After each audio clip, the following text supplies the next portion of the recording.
I've got DiJaDi and Farmer. And Craig. Chilling there in the back. We've got Craig. And I don't know if you guys noticed, but we didn't have an episode last week. What ended up happening last week? And I just want to say I showed up, but Craig did not. Ooh, Craig didn't. Yeah, come on, Craig. So you know what it is? Nothing happened. I know exactly what it is. Craig's like, you're not my boss. Yeah, pretty much. It's like you're that third guy, you know. Yeah, Craig's like, the guest star doesn't make the decisions. The guest star doesn't tell me what to do. True. Yeah. It's like get on an active payroll and maybe I'll listen to you.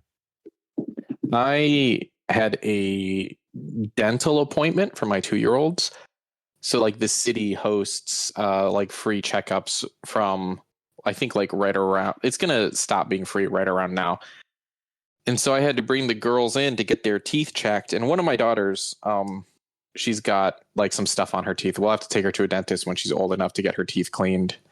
One of them is doing fine. But as you can imagine, 2-year-olds don't love being literally held down with their mouths held open so people can inspect their teeth and such. So it was not a great time. Well, and then the best part is there's 2 of them, right? So like one is watching one sister get traumatized and I'm like, you're next. Watching in horror is like, oh my, what are they really doing? though? Like, what is happening? And then like, all right, here you go. And then they're like, death grip on you. And they're like, oh no, Dad, no. Yeah, they look at you like, you're allowing this to happen, Dad. Mm-hmm. It's a good thing my wife wasn't there. It was just me and Chiho taking them. My wife would have had a really hard time. And it was great. Let me tell you what. I loved it. It was the best. How what about you guys? How was your last week? Pretty decent. I want to say that like I feel like that would be a great like metaphor. Like if we could put that in drawing form, if we could get Chiho to draw that of like a bunch of Xbox exclusives watching as each Xbox exclusive no longer becomes exclusive and goes to other platforms. and then Microsoft is like looking at the next one and is like, you're next. You're next, yeah. Because Hellblade 2 just got announced for PS5. What? Really? And so like people are freaking out about that, but honestly this is in line with Microsoft's new strategy. I don't necessarily see like why we got to do this every single time, but could you, I mean, you're saying that, but could you imagine if like Apple was like, guess what, guys, iBooks is coming to Kindle? It would be crazy. I mean, I say that, but Apple TV is an app on a lot of stuff. I was going to say, like, that's Apple what I was going to bring up. Yeah, now. Apple TV is everywhere now, which is fantastic because I love Apple TV. And a lot it of is my fantastic. library is there. It is fantastic because I bought this little projector and I was like, oh man, I'm not going to be able to stream like the stuff I've bought from Apple, but I can because Apple TV's on it. Hey. There you go. I mean, I haven't played any of the Hellblade games, but so this is where it gets hard, right? If the numbers are there, the truth is most gamers are PlayStation gamers, right? That's just the truth. Like, it just makes sense to put the games, to put the games where the money is, right? To put the games where the players are. Right. Like, I wonder how the devs feel about it. Side. I imagine the devs don't mind. These companies are looking at getting their numbers up, and every company is. And again, when it comes down to it, it's about the money at the end of it. Because I forget which. Yeah, there was a game that went multi-platform at launch. I forget which one it was.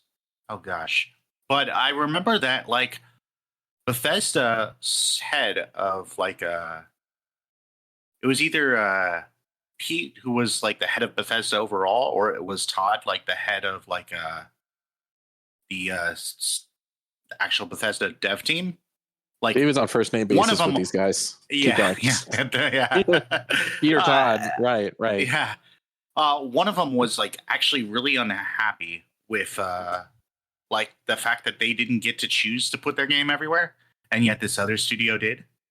Like that was the rumors at the time anyway. I wish I could remember what the game was, but yeah. So I mean, like I would imagine that the devs want more players, right? In general. I feel like there's probably some of the same trepidation of like, okay, but what makes Xbox, if you put your games everywhere? And that's kind of a concern in terms of the console. But like, I don't necessarily know that the devs are as invested in the console side of things as even some of the fans, so much as like wanting their game to be played by more players.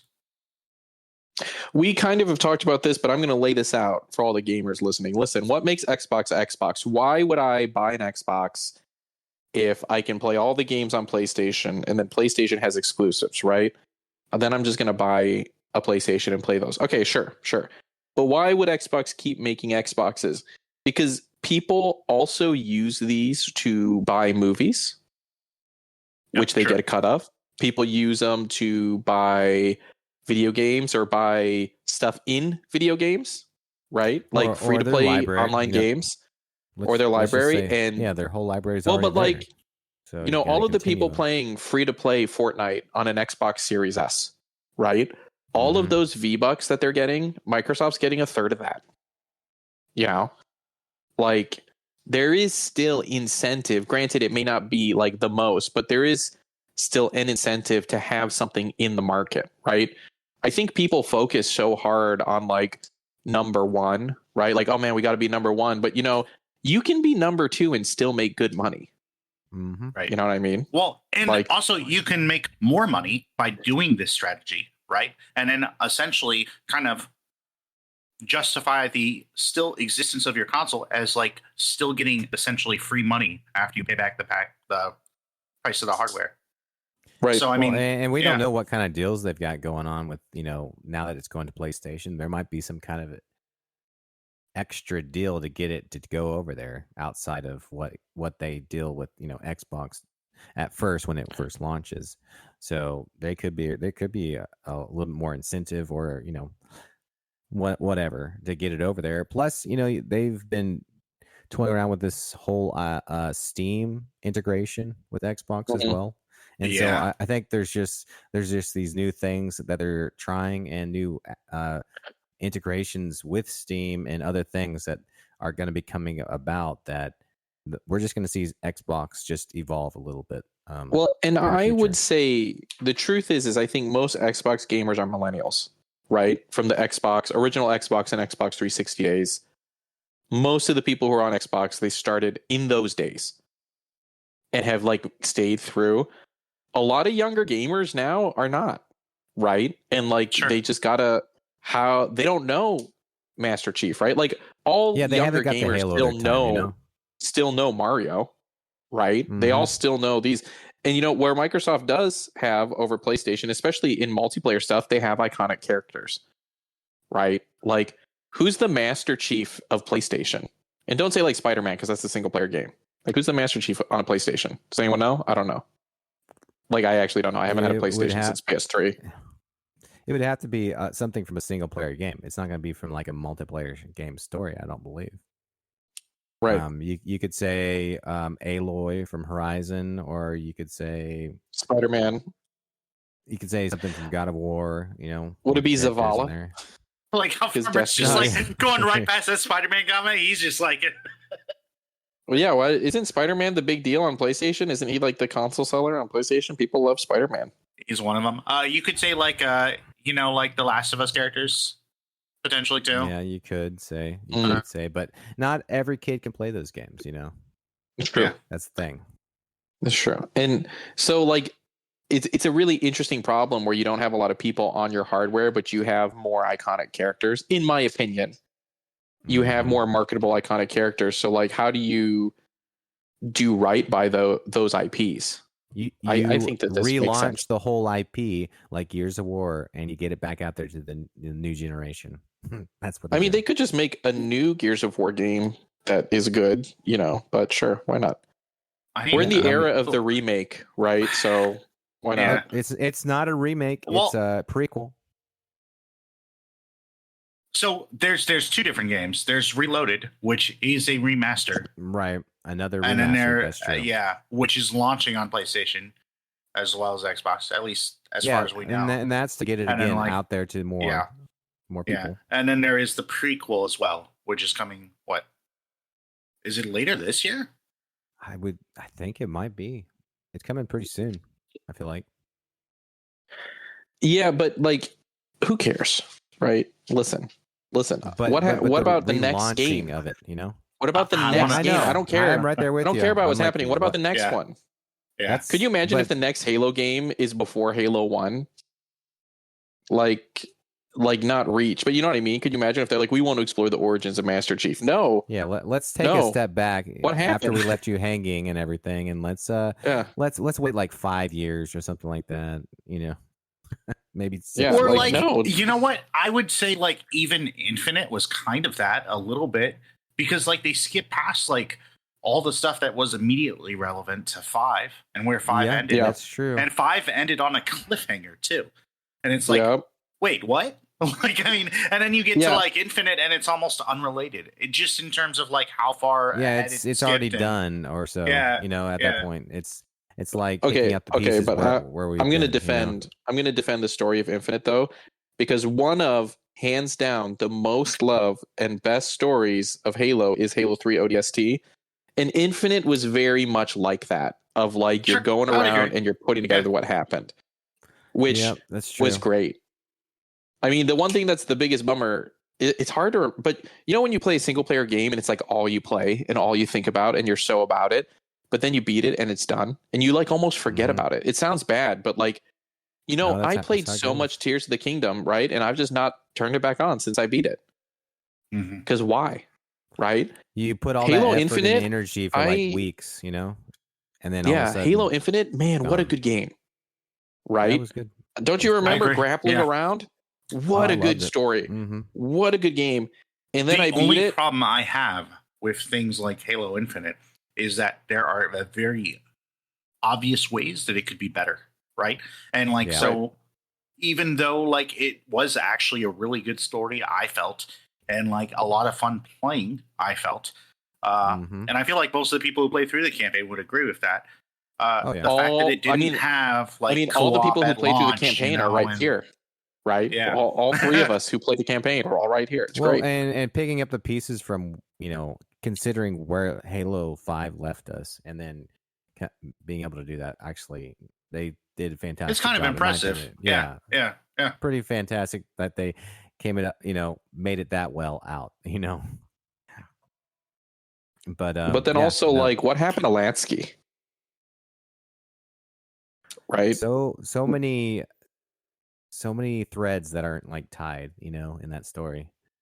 That I still, you know, wondering when Well, they're going to tie. And the those weird threads. part is like we're not like I don't know about books, but like in terms of like there was like no like corresponding like TV show or anything to like kind of like cover Fill it in. like what Yeah. happened immediately after And either, you know, like Instead, we yeah. have a different TV show about a different. Well, different but it's same. interesting because, like, I Wow. read through the Halo books, but I remember I wasn't super interested in like the ones about the Forerunners. I really liked the Karen Travis Halo books. Mhm. Oh, sure. Yeah. Exploring those were really good, but I read the Ghost of one Onyx, so such a good one. following the ODST squad, which led to Buck becoming a Spartan 4. But Mhm. I haven't even checked to see any other Halo books or to see like maybe the Halo books, maybe they are popular. I don't know. I'm Yeah, still there's- reading through, you know, these other books. I haven't even thought about it. Yeah, there's plenty that have come out, you know, post Infinite. I haven't had time to read them. I'm sure it explains a little bit more what's going on, but it'd be nice to get, you know, not everybody's going to read. No, not everybody's well- going to go out there and get those books or listen to audio or, you know, fill in the gaps that way. So, I mean, we kind of want it in a game format, you know. Well, But- you know, if I learned anything from Destiny, it's that, you know, when you're playing a video game, what you really want to do is read about it instead of play the game, right? True. Right, D? Actually, I mean- and You know where like we the- want yeah. our story in a book, in another medium, please. That's what I would like. And you know what? Microsoft is doing one better than Destiny. You got to buy it. You got to even pay for it. You don't even like have to read like a playing card. With the way that Bungie has been treating like microtransactions lately, hey, I wouldn't put it past them to like make a like comic for Marathon that you have to pay for or something. Okay. You know what? As long as it's Oh, good. you want a user manual? You want to know how to play this game? We're charging for that now. But you know what I have gotten into? which is funny because like Dave and I before the podcast, we were talking about what we want to talk about, and this isn't it. I cannot stop playing Magic the Gathering, you guys. I'm having a lot of fun playing Magic the Gathering. Honestly. I have never been into any of these card games, and I'm getting into this one. Right? I didn't play. Isn't Marvel Snap a card game? Is that one? Yeah, it is. I mean, I played Hearthstone back in the day. I'm technically into Magic. About a year ago when they were releasing a bunch of the Lord of the well, even before that, but about a year ago, I was getting back into Lord of the Rings cards, and then I saw that Magic had their Lord of the Rings edition. So did you buy them? I bought several of them, yeah, and I actually had this expansion. Expansion decks that are like starter decks that I was gonna give away on stream, and I just never have. But like, nice. Why don't you just mail them to me? I could, yeah, I might do that. Sweet. If I ever see do them. it. Or I might just just mail them. I'll send you my new address. Yeah, do it. But actually, hold on.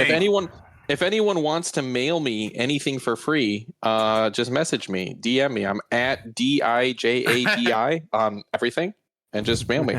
He takes all types. I was gonna say, I'm gonna get all kinds of free stuff now. Cool. I won't complain about that. Yeah. I've been playing it, you guys. So here's the thing. Okay, before we get into it, I stopped playing Hearthstone because I felt like it was pay to win, which is what a lot of these card games feel like, right? Right. It's pay to win. If you just buy enough cards, you can make these awesome decks, and I just felt like I wasn't playing enough to do it. And so with Magic, there is a degree of that because to play the standard game types, the cards have to be within like 2 years old or something like that, and it keeps changing. So like, oh wow, even the decks I'm building now aren't like the newest ones that are out. So probably in an X amount of years, and I'm playing on Arena, which is an app, right? I can't play it in the standard thing. But then they have a couple of other options of game types, and then they have a historic game type, which is just like all the cards. So like you can play anything that has been there, right? So I think that that's pretty nice, but also they have a game type where you can just play with the starter decks. Like once you go through all the training and everything, they kind of start you with these pre-made decks, and you can do a game type where you're just playing that, and like everyone is just doing, we're all using the same cards. So I feel like it's doing good, but here's the thing, man. I've lost enough games now that I understand it, right? Sure. Yeah. I built my own deck. I'm playing with the Bloomborough cards, which did anyone here read Redwall? Yes. The Bloomborough cards are like little fantasy creatures. There's like mice, badgers, squirrels, rabbits, lizards, frogs, and stuff. So it reminds me a lot of Redwall. It's kind of why I got into it, actually. Here's my little visual bit here real quick. Oh, man, the return of the visual bit. We haven't done this in a while. Yeah. So this is part of Magic, and this is the collectible, like when you get some of the cards, you can get actually collectible art and stuff like that as well. That's super cool. No, they've got some really cool ones. You'd really be into it. So if I get a chance, I'll definitely ship them out your way. But I've been playing it, and I actually have played enough, and I've lost enough. That's the big one, that I've managed to make a couple of decks that are pretty good now. I've been winning a lot more with these new decks I've made, which is fun, and it's something Johnny and I do together. He has it on his iPad, so we play. We play together, do you have any the two of us. Physical copies of any cards, or is it all digital at this point? So this is the problem. I can buy Magic cards here, but they're all in Japanese, so I can't read them. And at first, I was like, "Oh, well, we'll just do digital because we can read them." But now I'm actually really familiar with these Bloomborough cards, which I have a couple packs of that I already kind of know what some of these cards do. So right now I just have digital, but I may end up buying some cards so that we can play them in person. But then also, I kind of was looking into getting like the Lord of the Rings commander sets that they have, and have them shipped from like Amazon US. But they're expensive. It's like $60 for one of them. Yeah, they're not cheap. If you're gonna go in, like it's usually better to get if you're gonna go in, you might as well get like this the whole box, Yeah, that one's $200. It's pretty expensive, man. Yeah, but But overall, if you like break it down, it's like, oh, it's cheaper per Yeah, card. it's cheaper. But Yeah. so if you're gonna go in, you might as well go in all the way. But again, not to say that it's not expensive. It is. So You I have to was get it shipped and all thinking, that sort of thing.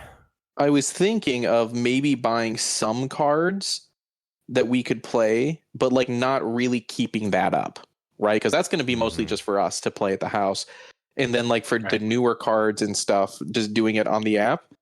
That's what I was kind of thinking. Like maybe we'll get Lord of the Rings cards because we love Lord of the Rings in the family, you know, and that could be a lot of fun to play. Yeah, no, they're great. But now again, like I've been playing these Blue Barrel cards, and I actually grabbed the cards I bought because I bought them before I even got into the game, and already in the deck I recognize some of them. And I picked up this app that I can just scan the card and it shows me what the card is in English. But that's a little annoying when you're playing a game to have to do that for each card. It's like, wait 30 seconds, please.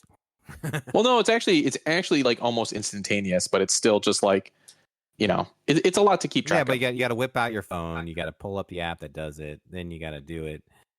Well, if you just leave it open, you know, you just leave it up. Yeah, that's true. But then, the frustrating part is, or not the frustrating part, I am all about this. So, Farm, you're a board game guy. You like board games, right? Yeah, we were playing we played card games tonight, but I played board games all the time. Just 2 days ago. I'm kind of about the convenience of playing a board game in a video game. Mm-hmm. Oh, sure. There is something about that that's really nice. Like, we don't need to clean up anything. There's also no confusion about like what you can and can't do. Right, like because the game is the developers set the prerequisites to the rules in the game. Then you can't bend them.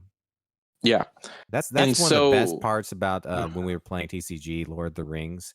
Like me and my brother was reading it from different perspectives of the rules, and we would land on different ways that we should play, and it was big contention of like no, like, and that would have really helped us if we had something like some kind of guideline that say this is what the developer said, or that would be great.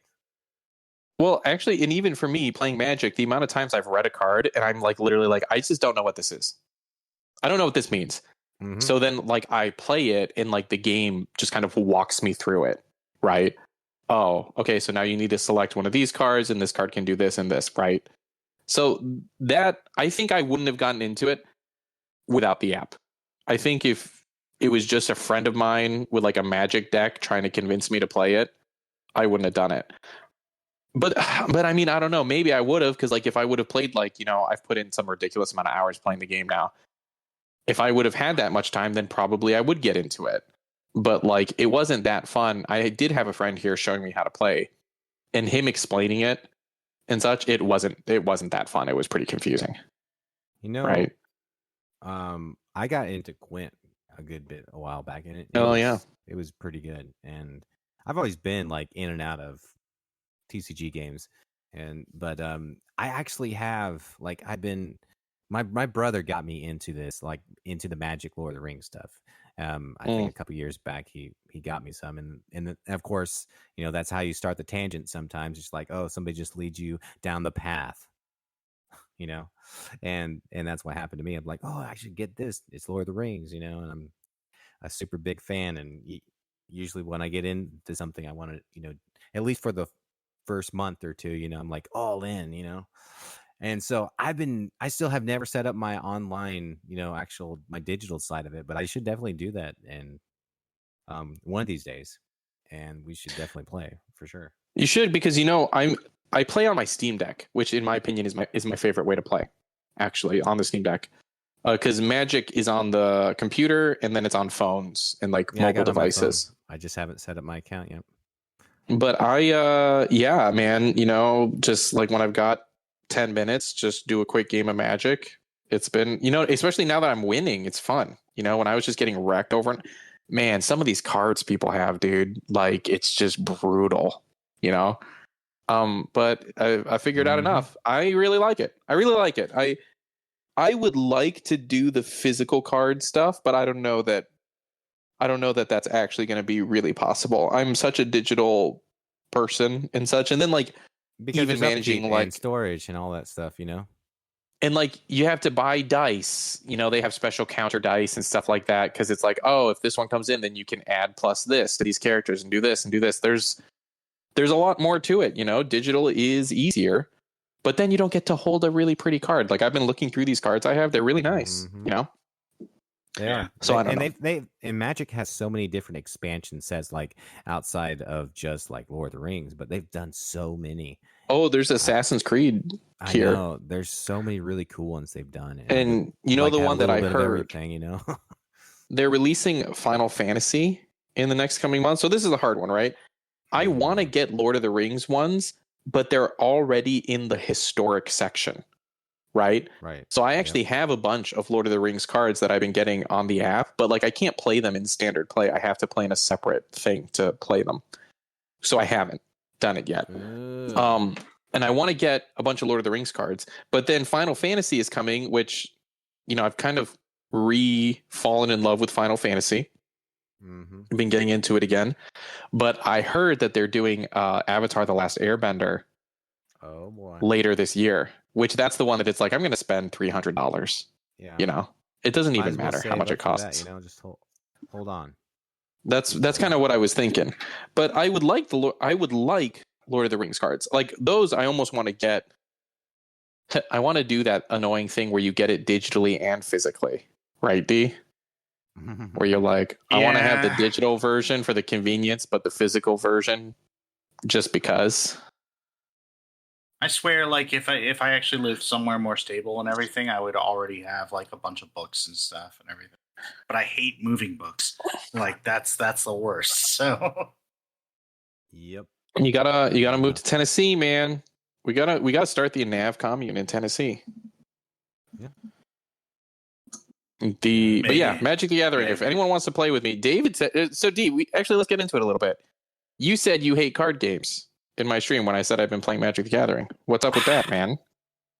I don't know. It's something. I think it's mostly just that like so much of it can be pay to win to an extent. The pay to win aspect of it, yeah. Yeah, or like even just like it's one of those things I've complained about with like overall with just the way that we consume now, where there's this desire to have everything, and you feel like you're missing out if you don't.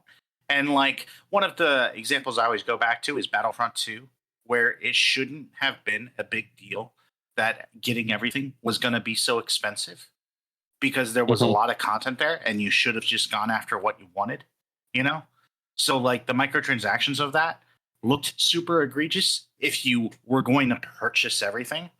But like back in the day, that's not what you did, Like you just went after the specific things you wanted. And like that wouldn't necessarily be nearly as expensive. Not the mindset, though. But the that's mindset not of these days. Right, exactly. And so, like, my problem now is that just like everyone else, I am somewhat subject to that mindset. And so, like, to see like someone else playing cards that like I don't have, even in like Marvel Snap or whatever, like it's like, oh, well, I need those cards. I mean, like, it's just I have to go out of my way and do whatever it takes to do. I mean, I think games have definitely evolved to kind of get us more in that mindset. But if you go back, trading card games have always had that mindset of that pull, like, oh, sure, yeah, check the box, to collect them all, and that was their whole thing. That's the whole shtick, was to get a new pack. Would you get a new one, or would you get the same duplicate 100 times over? Well, arguably yes and no, though, too, because like part of the reason that blind packs were ever created in the first place was so that you could get a specific one, right? So like if you wanted like a specific like toy, for instance, that was in a blind pack, you would like keep on buying these blind packs until you got that specific one, And I feel like that was also because I feel like it transitioned smoothly into like this whole collect everything mindset, but that originally like it did kind of cater to the whole like I want this particular thing and just forced you to buy multiple of them to try to get that particular thing. Right. Well, I mean, you could say Pokemon started some of that too. I mean, you got to catch them all. Yeah. I mean, that whole mindset of get all the cards, get all the Pokemon. Yeah. I mean, of course, it started way before then, but I mean, it's just slowly evolved to this whole, fear of missing out, collect it all. I mean, when I was achievement hunting, I guess it's been a little bit now, but that whole mentality of every new game I play, it would take something different from me, I think, than it does now. Now I can just enjoy the game without like this over the, I'm thinking in the back of my head, oh, I've got to get this achievement. Literally, when I was achievement hunting, all I could really think about every new game I played, like I enjoyed the game, but it was almost like this pressure that I had to think about my gameplay time when I'm in that game. Right. How can I achieve all my achievements and make the most of every moment? And so it kind of takes something away from you, the experience. And so say what you will about it, but there's like that whole collecting side of it can really can be aggravating at the same time. As fun as it may be, it's also like a burden. It's like the Right. One Ring. It's so burdensome. It's like you have to carry it. I was going to say that I had the best experience in Magic, though, that you can really have. So, like, the worst thing that can happen to you is, like, the first time you try gambling is that you win, right? That's, like, literally the worst thing that can happen is if you decide to sit down and play, like, blackjack or something, or you decide to sit down and like, do some slots and you, like, actually win a lot of money, because then you're like, oh, man, this happens, right? The best thing would be that you lose. So I was playing Magic and I was doing pretty well with these pre-made decks, pre-made starter decks. And I was like, all right, I'm going to do it. I'm going to spend $25 and I'm going to buy some packs, right? And let me tell you, I lost like the next like 10 games in a row after I bought some new packs and was like trying out some new stuff. Like just got racked hard. And I would say mostly it wasn't even the card's fault, right? Like I was just getting up against people that were just like super stacked. So in that sense, D, I feel like it knocked the collectionist out of me of like, oh, like I bought the cards, I did the thing, and now I'm losing, right? Like I'm not even doing well anymore. I'm like losing a lot, I would argue like that. Part of that might be my other frustration though, is that there's an element of like RNG to it a little bit. And like, that's like my, the combination of those two things can be a little frustrating for me, specifically with card games, because that's really where they come like to clash with each other in that particular like kind of circumstance. Like Blueprints, one of the reasons I put it down finally after rolling credits was like, first of all, the puzzles got insane. Like the puzzles got like, oh, you happen to like work for the CIA as an analyst and you just decide like, to do code breaking puzzles in your free time, like level of puzzles. Like it was insane. Like it was like I only looked up one, and that one was so convoluted that there is no possible way I would have gotten it. It wasn't like oh, I'm dumb, I just missed this. It's like, no, like that's so far beyond me. Like this wasn't going to happen, right? That would be a very niche area for me to have expertise in, for me to be able to get that. But and I was one of the options. Like I feel like all the crazy puzzles are optional in that game, but the RNG of the way that it dropped like specific like blueprints or like like decks cards for you to like place on your game was like also kind of frustrating, because like you could have like multiple runs where you don't get anything worthwhile and you just end up like failing. And I hate failing because of luck, like it's one thing if I'm failing because I'm just bad at something. It's another thing entirely if I have like zero control over it, You guys, if you want to get into it, please get into it. Like I've been really enjoying it. It's a lot of fun. And I don't know. I haven't done a lot of things where it's like a good 10 minutes, right? Like that used to be like, you could, if I had 15 minutes, I could play a match of Halo Reach or something, right? Sure. Yeah. I don't have a ton of games like that nowadays where I've got like 15 minutes so I can do that. But you know what? Hey, and then I do always have my phone with me. And this is going to sound so bad, but sometimes I'm like teaching junior high classes, right? And we watch a part of a movie for 10 minutes each class. And then we do that 2 times during the class. And, so by the end of the week, I've watched that 10 minutes. I'm not joking. I've watched that same 10 minutes 9 times. So being able to play a round of Magic in 10 minutes, like from when we start the movie to when we stop, it's perfect, bro. It's perfect. One of those things where like I'm willing to try it. I'm just not optimistic towards like how much I'll enjoy it. I don't have a way to transition this, but what I wanted to talk about before the podcast started with David was about piracy and what people are saying about that. And specifically in regards to the Switch 2. Well, did you hear that Magic the Gathering has a Pirates of the Caribbean pack? I mean, they might. I'm not sure. Oh, I don't think they do. But okay. Okay. There's our transitional piece. All right. Are pirates. Okay. There are pirates. There's rumors of one maybe coming. But so, did you guys see how they're saying like the Switch 2? What they're going to do with it is if you mod your console in like any way, they can remote brick your console, is what they're saying. And that you don't, and people are like, oh, but we own it, so like we should be able to mod it if we want to. And people, what people are upset about is like, it's one thing to be banned from online play, right? But like to brick, the Switch 2 from being played even like offline single player is not fair. We bought it. And what Nintendo is hitting them with is the classic, you do not own this, right? You have a license to use it, and we retain the right to be able to do that, to brick your console if we want to, like if you're breaking our rules. But it's a piece of hardware. That's totally different. I do not agree. And I saw people's response to this farm. Let's see how you feel about this. Their response to it is, this means we should all be just pirating Nintendo stuff because they're so anti-gamer and so anti-consumer. It's okay for us to pirate Nintendo's like IPs because like they want to just do this and control us and stuff like that. To which, because there was some other stuff, about people talking about like the game cartridge isn't going to have the game on it. It's going to just have like the key to the game. And like you still have to download the game online. And so you won't actually own the game, which that turned out to not be true. It turned out like, well, some games are too big to fit on the cartridge. So some of the games are going to be that way, but not all of them.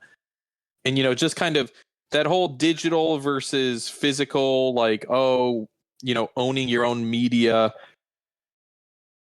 versus licensing media kind of a deal in that whole argument, which there is some parts of it that is valid, in my opinion, right?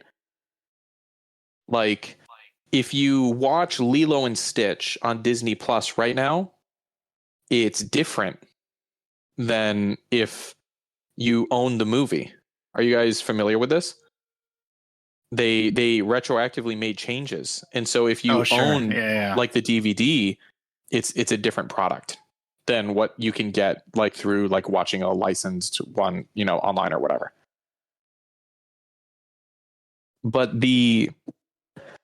I don't know. For me personally, I'm 100% digital on games, right? Mm-hmm. Like this isn't new to me. I even had bought so the TV show Legend of Korra, like the spinoff of Avatar: The Last Airbender, had a lot of issues with its distribution for season 3 and season 4.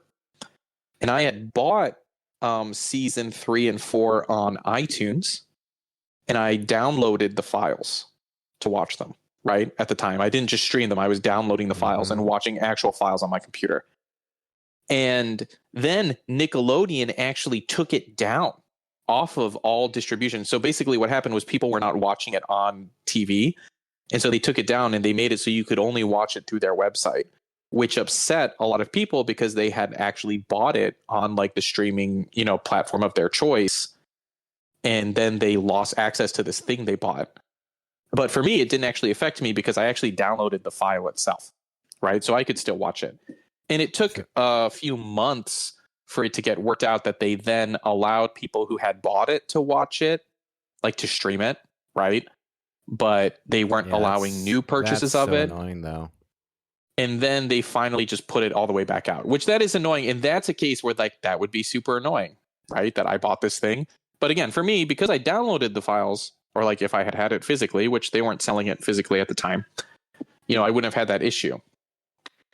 But that being said, I think it's also not new. And I read this really interesting article about like how the digital age is kind of bringing back feudalism in the sense that like we don't own stuff like how we used to, like as opposed to like back in the feudalist time, like it was the lords who owned the land and the buildings and everything, and the people just lived on it and worked on it, right? But like you didn't own any of it yourself. And how like, in an era of like Disney Plus and stuff like that, like we don't own any of this stuff. We're paying for the access to it, but we don't own it. Like it's owned by these big companies. And I think that's why me and David have a tendency to have all this extra storage, because we really do like to have our games for the most part on our hard drives. I think there's that tendency downloaded of like saying, just if something could happen, an EMP or whatever, I'm not trying to talk about it. Or they take it down. Like that, or they take it down even. They take it down, they bring it down. License disputes, all sorts of different things can happen, and then actually having it installed is your only backup, because if it's gone, it's gone, and you don't have a hard copy. Or like, so the problem is that a lot of games are online, right? So like a lot of games, when they go down, their servers go down or whatever. But one of the biggest examples of what Ethan's talking about to me would be PT on the PlayStation, where PT was like a playable like demo or whatever for like Silent Hill. It was a phenomenon. It was a huge deal. Like people were like reselling PlayStations with PT installed for like thousands of dollars, because like you couldn't get it anymore. So I mean, like, there's definitely use cases for that. I guess I've never really been bothered by the idea of licensing software. Licensing hardware is a little bit different, sure. But I also think that modding is an interesting place to draw the line, because modding generally is illegal anyway. Like modding a piece of hardware owned by a different company, like generally is against the terms of use that you like agree to when you buy that hardware. So I mean, like them going out of their way to break it, I feel like might seem excessive, but at the same time, you did something that you weren't supposed to do. Like, you did sign that agreement when you log into your Switch or whatever it is. That is true. So, like, if I jailbreaked my phone, which it's way harder to do now than it used to be, but like, if I jailbroke my phone, I wouldn't be like mad at Apple for like shutting it down. Like, that's a risk that I took by doing something with essentially the device that I purchased from them, that I agreed to use in the way that it was intended, Yeah, I mean, it's kind of like a speed limit. You can obey it or not, and if you go over the limit and the police catch you, then you have to pay your dues. I mean, it's pretty straightforward, but at the same time, we've been at a place where the hardware, when we think we buy it, it does. It belongs to us. Yeah, it belongs to us 100%. If I buy a guitar, I wouldn't think that somebody would come and grab my guitar from me, But But what if you like actually like like write like super like crazy things on there or whatever, and like someone sees it and like like it's something. But if you started copying it and started selling, something, and that goes back to that, you're modifying your own guitars to be like this. It goes back to the same thing. That's copyright. That's something you can't do. So there's things that you have to pay attention on all sides of that kind of thing. Well, and hold on. Also, when you buy a guitar, you don't sign a form like with like rules of how you are to use it. That's true. Right. That is true. It's a little different. I would bet that most people who buy a Switch probably don't think of, when they purchase it, agreeing to the contract of buying that Switch, Like they probably don't think of it that way, even though they are. They don't. Well, most people like me will just go through, even as a create their Nintendo account and log in for the first time will just click through all that yes, Right. Including But me too. if you scroll, if you actually do your due diligence and actually read all this stuff, you're gonna find a lot of things that you skipped, are kind of like going right back to this very thing, saying you are not allowed to do this with this that we design, that this hardware that we're selling you and all that, Can I bring up something kind of contentious as an example in this though? Yeah. I mean, but like for modding, right? Because now we're talking about modding, because that is true. You technically, when you're playing, if you're going to have a console, you agree to a terms of service. And nobody accidentally mods a console, right? You don't, you don't trip and then you have a modded Switch 2, right? It takes a lot of effort my and buddy work gave to put this into to it. me, and it just fell into the It just console, happened, and it just right? just started working. Oh man, I was walking to the truck while holding my Switch 2 and I tripped and it was the da. But the And so furthermore, like 99.9% of mods are probably like intentionally like trying to like get around like the way that you're supposed to use it properly. Right. No, exactly. Well, and the contentious thing that I want to bring up is surely if you, I don't actually know this, Farmer may know this. If you illegally mod a firearm, doesn't it get confiscated if you get caught with like a illegally modified firearm? If you modify something and it's not, per the regulations that they've assigned, by the law enforcement, then yes, they will confiscate it and you will not get it back. Yeah. And they will actually probably flag you for future, like whether you buy new, firearms, that you might not, right. You probably get a you might not be able to. But if you continue to do that sort of thing, you probably cannot buy in the state, if not, in the nation, Right. And I know that like it is crazy that I'm comparing Switch 2s with firearms right now, but it's an example of a community that also likes to modify things, right? Sure. Like people like to mod their weapons. Right. The other example that came to my mind was cars. But yeah, same principle. Right. Oh, that's another good example. That's another cars. Yeah. Like if it's a modification that's illegal, but then you get into the thing of like, but with something that's connected to the internet that you have to use a service for da.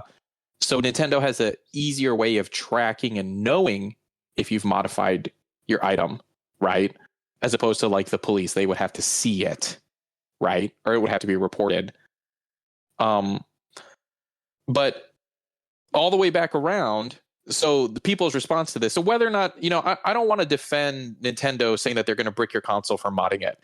I kind of do agree with people in saying that being banned from online play makes sense, but totally bricking a console does seem a bit excessive. I would just say that Nintendo, when it comes to defending their brand, they are excessive, right?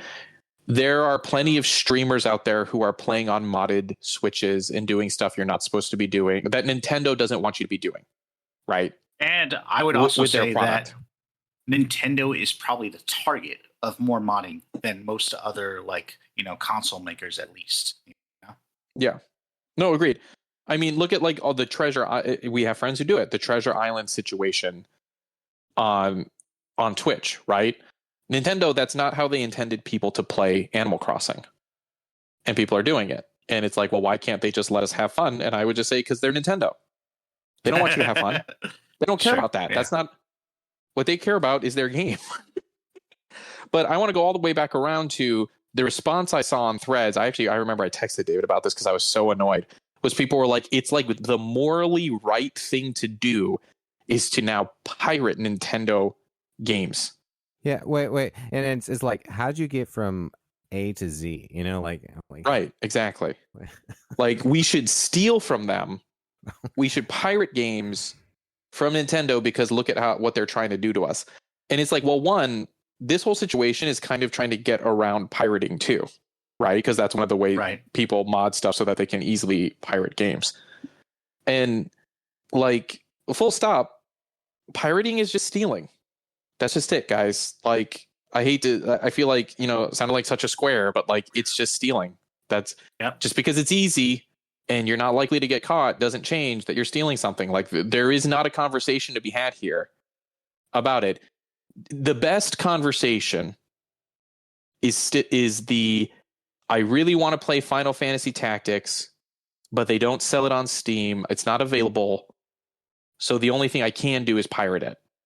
That's not a great example because Final Fantasy Tactics actually is on iOS, but it's not on Steam. So I'm going to stick with it's not on Steam. So I have to pirate it in order to play it. If I could buy it, I would buy it, but I can't. I have no way to give them money. That is maybe the best argument that's still not great. But also, I think that there's a distinction there because, like, you would admit that, like, doing the action of pirating the game would still be wrong. You would just be justified in doing it.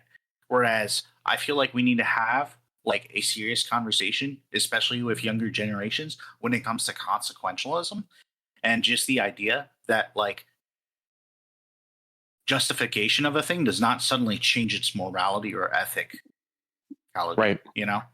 Like, I mean, like, because that's a huge problem, I feel like, in discussions where, like, they think that because something might be justified, because it might be, like, an appropriate response makes it right. And I don't agree with that. You know, I think that there are reasons to do the quote unquote wrong thing sometimes in specific scenarios.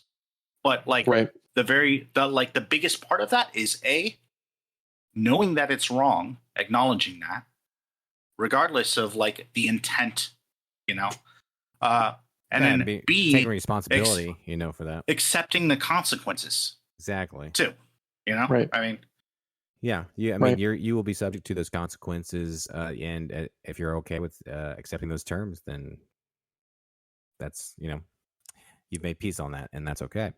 But so, like, if you want to pirate, then, you know, pirate, I guess. But if you get arrested or fined, you know, you have to accept that consequence then, you know? And don't be so surprised. Or if your Switch 2 gets bricked, or if, like, the thing that you were, like, trying to pirate, like, causes adverse consequences of itself, you know?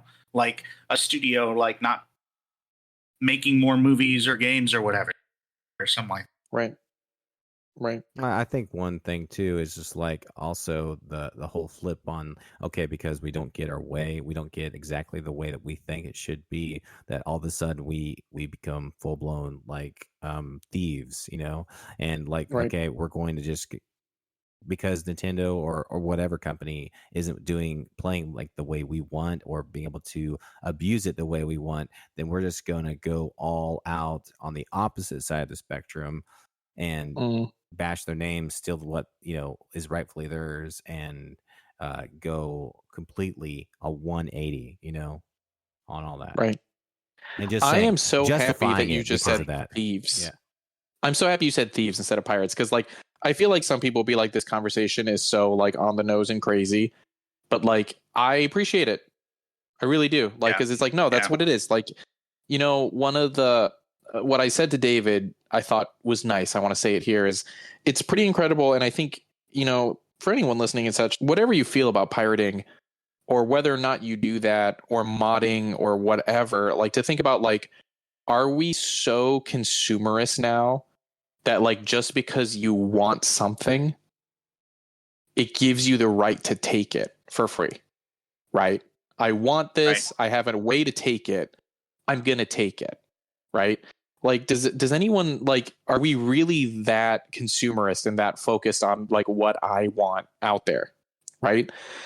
It's pretty wild. I mean, I say that, I'm going to throw a family member under the bus. I remember when one of my aunts, I won't say which one, I guess. One of my aunts had just got a computer, and it was in the age of, like, LimeWire and pirating music, right? And she was like, I was told I can download all of, I forget who she, like, I don't know, all of the Beatles. I remember this story, actually. Yeah. For free. And then I can just listen to it for free. And I was like, yeah, you can do that, but it's illegal. And she was like, what? No. Oh, I wouldn't want to do something illegal. She's like, but I heard you can do it for free, and then you could listen to music for free. I'm like, yeah, but you need to understand, like, that's stealing. Like, you wouldn't walk into a store and steal their CD, would you? And she's like, no, I wouldn't do that. Of course not. Like, I wouldn't steal that from a store. I'm like, right, but that's what you're doing by like downloading the file off the internet for free from like a website. You're just stealing their money, and like you shouldn't do that. You can do it, but you shouldn't do it, and I'm not going to do it for you. And she was like, you're right, I won't do it. And then like the next time I saw her, she was listening to it, and sure enough, she just, my sister just pirated the album for her and put it on her device. It wasn't a phone back then. It wasn't an iPhone or anything. Yeah, it was justified because somebody else did it, Right. It wasn't right. And she was like, well, and it. it's fine. And the it's just, yeah, I don't know. Like, well, I'll tell you what's the flip on that is now that we have actually a legal platform that allows you to pretty much steal music to next to nothing. Right. Well, with music specifically, yeah, right. Like, but that was Spotify. The answer to it, right? That was the answer to it, right? It's like, well, right. If you just if you give people an option that's convenient, then they won't steal it, right? Which honestly, I mean, isn't that what Game Pass is trying to do too, to a degree? Yeah. Of absolutely. Like, oh, just pay a subscription and you'll have license.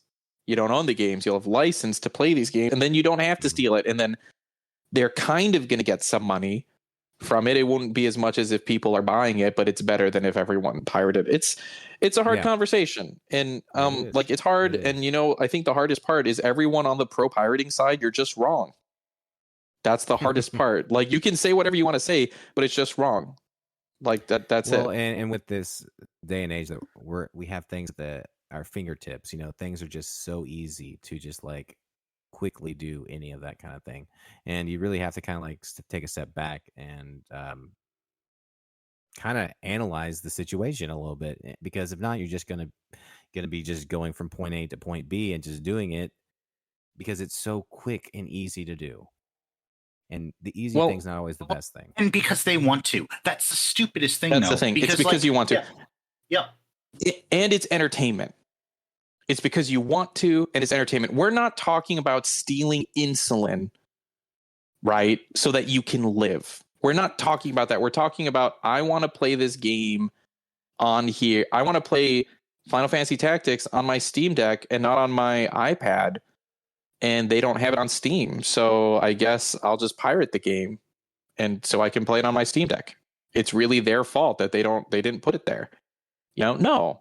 I've heard like the whole digital code. I just won't have it. Microsoft's got unlimited, digital code because it's all digital. So, there's definitely all these justification arguments you can have, but at the end of the day, it's like, one of my favorite things. Think about these other people who have put their time in, and actually, these people to get paid. I mean, I follow a guy on named Gary Whitta. Not on I follow him on X, excuse me. And David, I got on it because of David. Hey, can you record that? Can we flag that? Can we? I'm gonna delete that. Hold on, let me say it again. I follow a guy on Threads named Gary Whitta. There we go. There, it's gone. You know what? I'm not gonna delete it. I'm just gonna it until now. I'm gonna it. That's gonna be one long until now. Okay. I follow a guy on Threads named Gary Whitta. And I found out about him through David. And one of the things I like, so he's one of the writers, if not the writer, of the Book of Eli and Rogue One. And one of the things he's very vocal about, which I appreciate as someone who also makes money from royalties from music, is whenever anyone like sends him a message of them watching Rogue One, he thanks them. He's like, oh, thank you. And he like reposts it and is like, yeah, everyone watch Rogue One. Like, this is how I make money. Every time you stream it, I make a little bit of money. And it's like, yeah, it's not like $2 a stream. It's like it's incredibly low, I'm sure. But that's how those royalties work. Every time you buy a game or you do something, someone along that line, not one of the big name producers, not one of, you know what I mean? Someone along that line, it generates a tiny bit of income for all of those people. Right?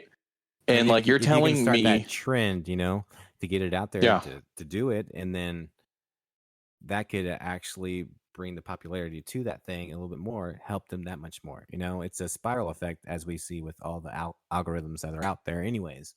So you start doing something, more people, go to the cause.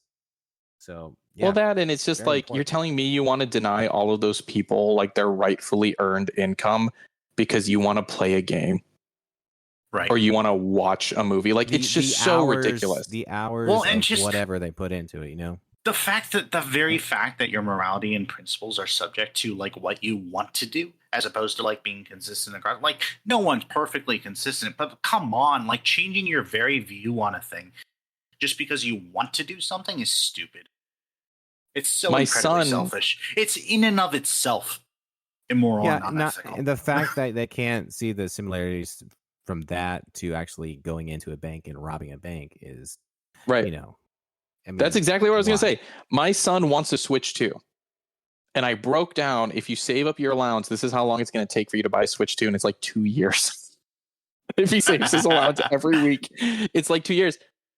That's basically impossible, right? That he's not going to spend any money of his allowance for 2 years because it's just not to be able to save that. It's going to actually even take longer than that.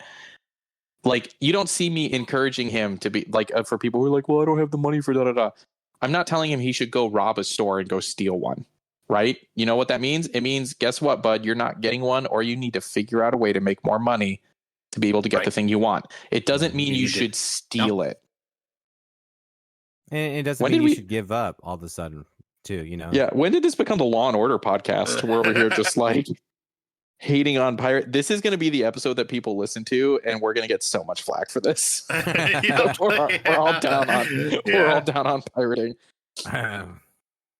Remember, if you have any issues, make sure to send them to @DiJaDi on all with social media. Too. With gifts. Yeah, with gifts. Yes. And you know what? comments. I will take all your death threats as long as you send me like $5 for each one.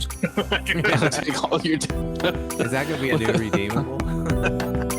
Yeah, there you go. But on that note, we've gone a little bit long. Does anyone have a closing comment before we wrap up?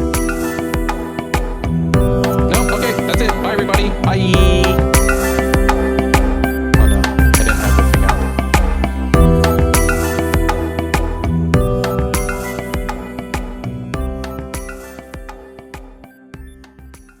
Get out of here, Craig.